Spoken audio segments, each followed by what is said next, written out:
Hi everyone, my name is Kid and I am from University Utara Malaysia UUM. My metric number is 278014 and we are from English Proficiency 2 Group BC. Hi guys, my name is Navnithan and my metric number is 280687. I am studying in Bachelor of Business Administration, which is Logistics and Transportation.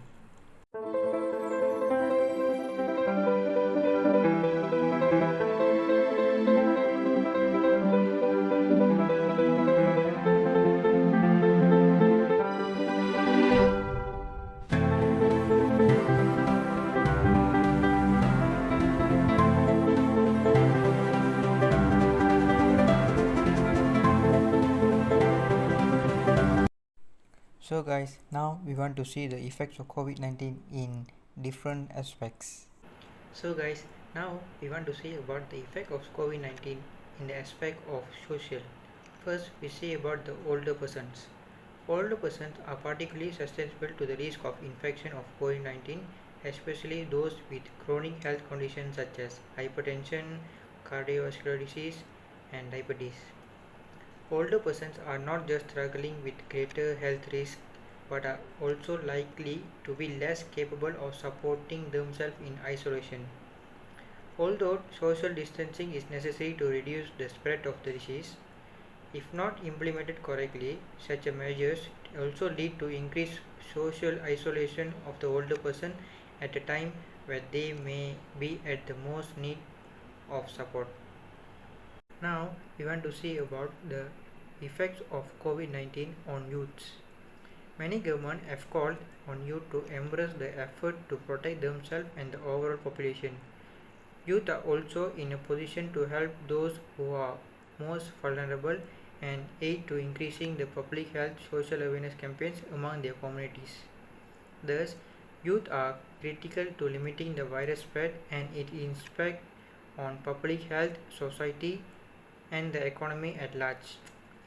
In terms of employment, youth are disproportionately unemployed, and those who are employed often work in the informal economy or gig economy on a precarious contracts or in the services sectors of the economy that are likely to be severely affected by COVID-19.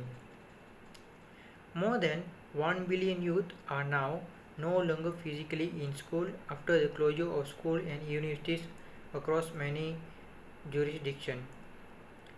The disruption in education and learning could have medium and long-term consequences on the quality of education and thus the efforts made by teachers, school administration, local and national governments to cope with the unprecedented circumstances to the best of their ability should be recognized.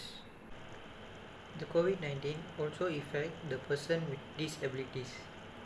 Even at the best of times, persons with disabilities face challenges in accessing healthcare services due to lack of availability, accessibility, affordability, as well as stigma and discrimination.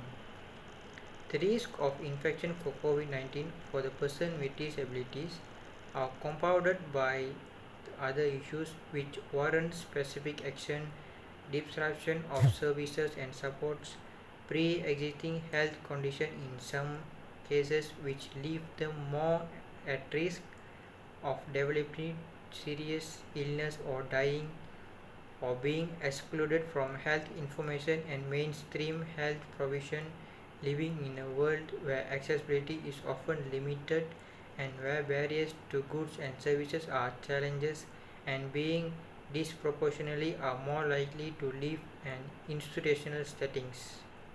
So, if we see, sports is a major contributor to economic and social development of a country. Its role is well recognized by governments, including in the Politician Declaration of the 2030 Agenda, which reflects on the contribution sports make to the empowerment of women and young people, individuals and communities, as well as to health, education and social inclusion objectives.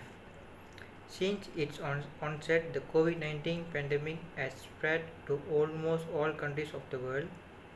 Social and physical distancing measures, lockdowns of businesses, schools, and overall social life, which have become commonplace to curtail the spread of the disease, have also disrupted many regular aspects of life, including sports and physical activity. The policy brief highlights the challenges of COVID-19 as posed to both the sporting world and to the physical activity and well-being, including for marginalized or vulnerable groups. COVID-19 also brings the effects to the airline industry. To curb the spread of COVID-19, a combination of flight cancellation and restriction has almost entirely affected international travels. The impact of pandemic on employment has been immediate and significant. Cost reduction strategy may include a wide range of policies that will have an impact on employment and decent work in the civil aviation sectors. The aviation sector's workers will be negatively affected. Airlines and airports are confronting myriad issues as a result of the pandemic. Particularly, all airlines revenues are a direct function of traffic and included passengers related charge from passengers and aircraft related charge from aircraft operators. The impact of COVID-19 crisis removed more than 1 billion passengers for the whole year 2020 compared to projected baseline. As traffic declines, airports' ability to collect those charges decreased proportionally, with little flexibility in operation, especially coupled with capital costs that are large fixed. The current crisis represents an unparticularly challenge for the airport industry financial viability. The IATA Director General and CEO said, many airlines are cutting capacity and taking emergency measures to reduce costs. Governments must take note. Airlines are doing their best to stay afloat as they perform the vital task of linking the world economies. As governments look to stimulate measures, the airlines industry will be consideration for relief on tax charge and slot allocation. These are extraordinary times. Nowadays, much uncertainty still surrounds the recovery of aviation industry, and projecting the path of recovery at this point is an exercise requiring prudence. With the biggest vaccine campaign in the history underway, we will see some positive signs and promising for recovery. Both travelers and industry storeholders are eager to resume the travel. So now we can say that the COVID-19 give a big impact and effect on the economy of a country. Overall, it is destroying the world economies. One of them is being Malaysia economy. After undertaking extensive research, here is my opinion of how Malaysia economy is being terribly affected in terms of multiple key sectors, exchange rate, stock market, and the action undertaken by the government to minimize the economic losses. First off, a variety of Malaysia's key sectors are now in distress due to COVID-19. Some of these sectors include Malaysia manufacturing sectors which, aside from getting hit with material disruption due to MCO, is facing a crisis in the manufacturing of commodities such as oil and gas by the global crude oil crisis which has caused oil prices to plummet this year. Another sector is tourism, which is expected to be hit the hardest. Travelers will be forced to postpone their trips and cancel their hotel bookings as well as their flight plans, which is a hard loss for Malaysia since it was the ranked third most popular ASEAN travel destination in 2018. COVID-19 will also have a hard impact on the value of ringgit in Malaysia as a result of investors who are panic selling to avoid trading in the current volatile market. The fall of tourism in Malaysia and the decline in global crude oil prices will reduce the demand for ringgit and causing its value to drop. So we can say that we are facing a big impact on economy because of the COVID-19 pandemic.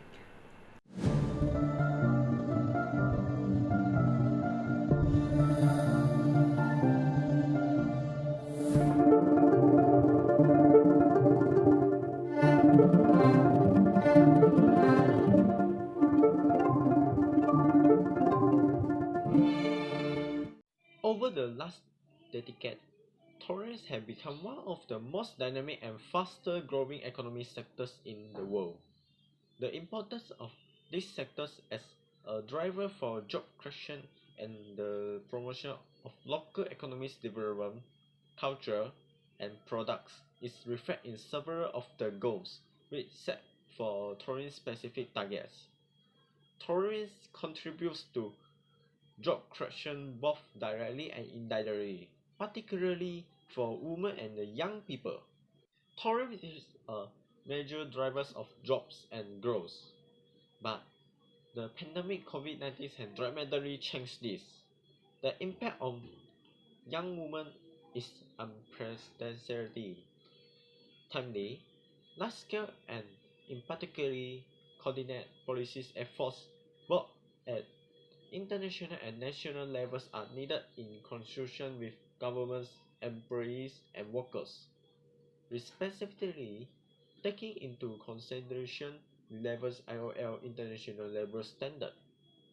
The COVID-19 outbreak is having a devastating impact on the global economics and employment. The tourism industry has been hit hard by the necessary measures taken to contain the pandemic, and it seems unlikely the sectors will return normal anytime soon. Even after the progressive lifting of containment measures, surviving enterprise will continue to face the challenge of slow recovery. The ILL estimates the pandemic could cause the 305 million job loss, many of which are in the tourism sectors in the world. In Malaysia, the outbreak of COVID-19 has posed a major risk to Visit Malaysia 2000 campaigns as 50% of Malaysian tourists are origin from Singapore and China. The increased case of COVID-19 in both countries had led to the cancellation of many tours, which has already led to a large drop in the number of tourists into Malaysia. In order to fully contain the virus, the Prime Minister of Malaysia announced the 4 Phase of Movement Control Orders (MCO), as they expected the number of COVID-19 cases would continue to increase. The prohibition during the MCO will further contract Malaysia's tourism industry and therefore effective policies to assist the industry players. No single measure completely eliminates your risk, but look what happens when they get added together.